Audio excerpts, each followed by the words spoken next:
queria passar agora a palavra à senhora Isa Musa, presidente da Federação das Associações de Aposentados e Pensionistas do Banco do Brasil, que é a nossa última oradora inscrita, antes de eu levá-la para o lugar onde existe uma experiência positiva da renda básica de cidadania.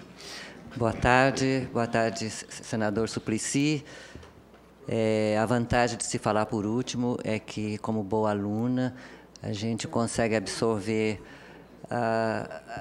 os ensinamentos dos antecessores, todos excelentes oradores, e tentar aqui não ser repetitiva, mesmo levando em consideração, inclusive, o adiantado da hora.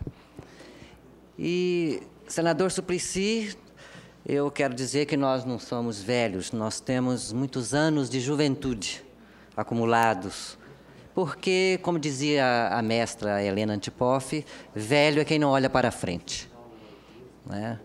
E nós que chegamos a esse acúmulo de juventude, somos responsáveis pelo que há de melhor na música, né, senador? Os nossos grandes artistas, Caetano Veloso, Gilberto Gil, na faixa de 70 anos. Né? Roberto Carlos, nossa Fernanda Montenegro, brilhante, a dama, a grande dama. Então, nós não somos velhos, nós acumulamos anos de juventude. E eu quero dizer aos senhores que acredito que a nossa legislação, o Estado brasileiro, discrimina, sim, o idoso. As leis permitem que um menino recém-saído de uma escola de direito seja um juiz, passe no concurso e seja um juiz. E manda para casa um ministro do Supremo aos 70 anos. Isso é um país tão carente de mentes brilhantes, e de justiça, devolve para o lar uma cabeça brilhante aos 70 anos e permite que um garoto sem experiência de vida possa ser um juiz e julgar crimes e julgar questões trabalhistas que interferem na vida de famílias. Então, as nossas leis, elas são, a partir da sua essência, né, discriminatórias. E não protegem, de fato, não seria necessário nenhuma lei complementar se, basicamente, a Constituição fosse respeitada nos direitos à dignidade humana. A mesma dignidade humana que tem que ter a criança, o adolescente, o idoso, o consumidor, mas tem que ter um código de consumidor, um estatuto da criança e adolescente, e tem que ter um estatuto do idoso. São leis complementares que são a necessidade que o Estado tem de impor as suas normas para fazer com que o cidadão as cumpra. E este cidadão, alijado dos meios de comunicação, pela deficiência da nossa educação, inclusive dos recursos econômicos, muitas vezes não tem conhecimento dos seus direitos. Então, é por isso que não procuram um conselho de idoso municipal, um conselho de idoso estadual, um conselho de idoso federal. Falta o conhecimento. E as pessoas podem dizer, aquele que não conhece a lei, isso não é justificativa. Não, é justificativa, sim. Porque cabe ao Estado dar condição para que os direitos fundamentais da pessoa humana sejam difundidos e estejam ao alcance de cada cidadão deste país. Mas a lei não tem a eficácia necessária. Nós estamos envelhecendo e isso cobra do Estado brasileiro uma atitude mais proativa. A família brasileira está despreparada para cuidar dos seus idosos.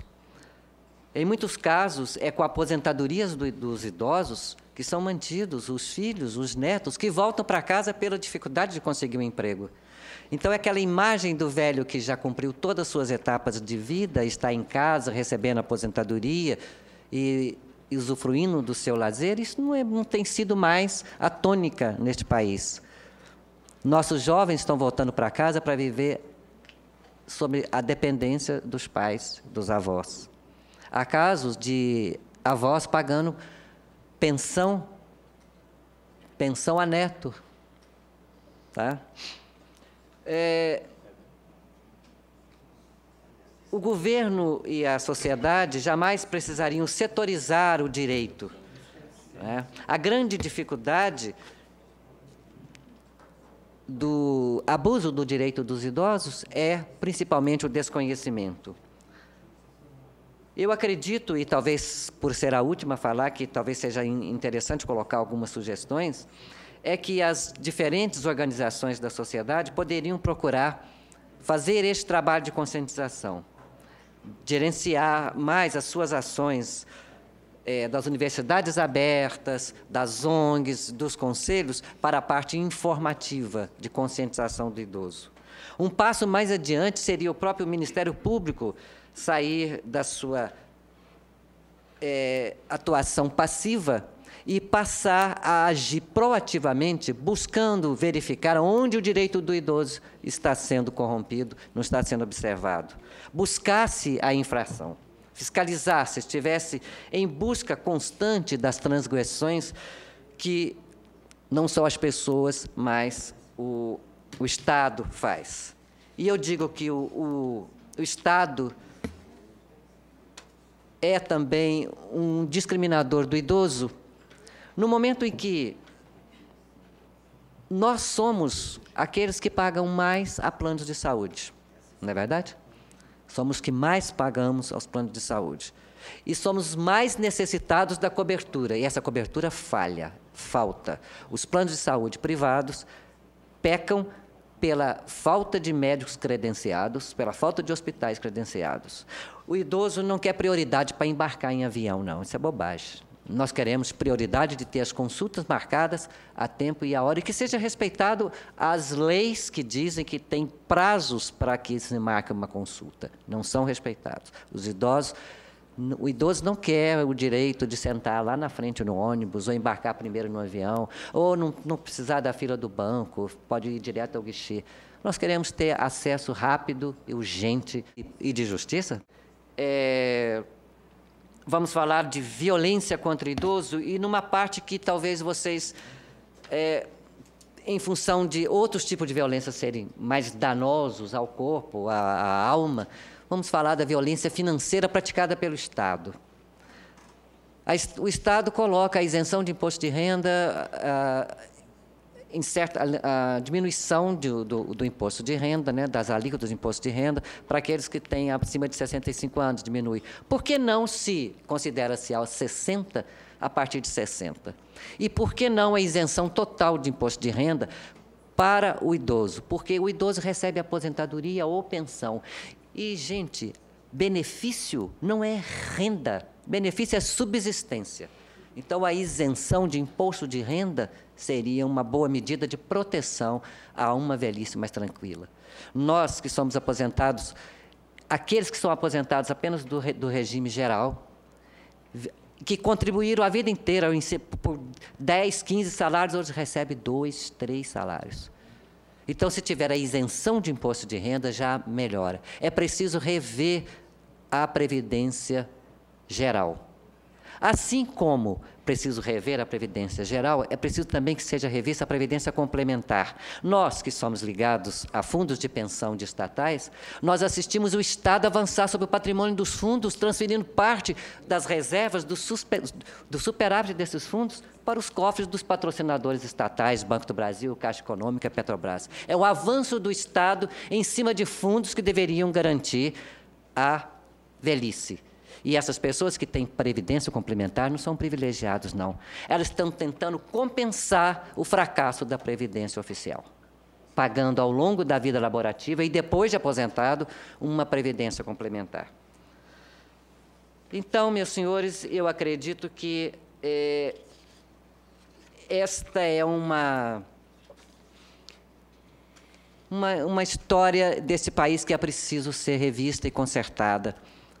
Nós não podemos viver ao sabor do mercado, dependendo dos empréstimos consignados que exploram a inocência do velho, do aposentado. As pessoas comprometem muito mais da renda do que poderiam, porque são iludidos pelos grandes conglomerados financeiros. Então, eu peço que a nossa presidente Dilma, que ao longo de sua vida sentiu a força opressiva do Estado no seu corpo e na sua alma, que use agora a mesma mão que a apedrejou para estender aos aposentados, aos idosos, aos jovens. Obrigado.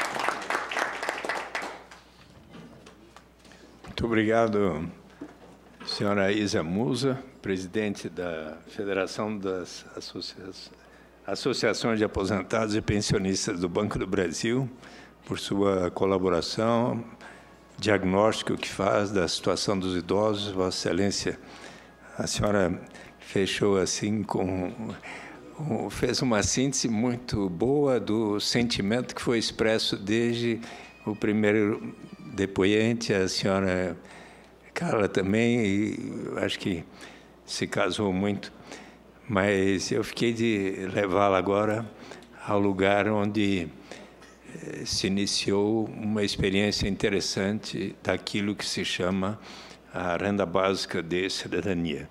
Permita que eu recorde um pouco a história que o Dr. José Pedro de Castro Barreto recordou. É fato que, quando eu, pela primeira vez, fui eleito senador, em 1990, eu resolvi apresentar uma primeira proposta de garantia de renda mínima através de um imposto de renda negativo. Toda pessoa adulta que não recebesse determinado patamar iria receber pelo menos uma proporção da diferença entre aquele patamar e o nível de renda da pessoa. A proposta foi aprovada em dezembro de 1991 aqui no Senado, por consenso. Foi à Câmara dos Deputados, recebeu o parecer entusiasta do deputado Germano Rigoto, do PMDB, depois governador. Mas já no ano de 91 surgiram sugestões e debates a respeito, dentre os quais um economista, José Márcio Camargo, assim como Cristóvão Buarque, ponderaram que seria interessante começar o programa de renda mínima para as famílias carentes, desde que as suas crianças em idade escolar de famílias carentes, né, ao invés de serem instadas ao trabalho desde os 7, 8 anos, 9, 10 anos de idade, pudessem estar frequentando a escola, e daí a família receberia uma garantia de renda. E propostas nesse sentido se iniciaram em 94 para 95, no Distrito Federal, e em Campinas, depois Ribeirão Preto, Belém, Belo Horizonte, Mundo Novo, dezenas de municípios. E então, aqui no Congresso Nacional surgiram 3 iniciativas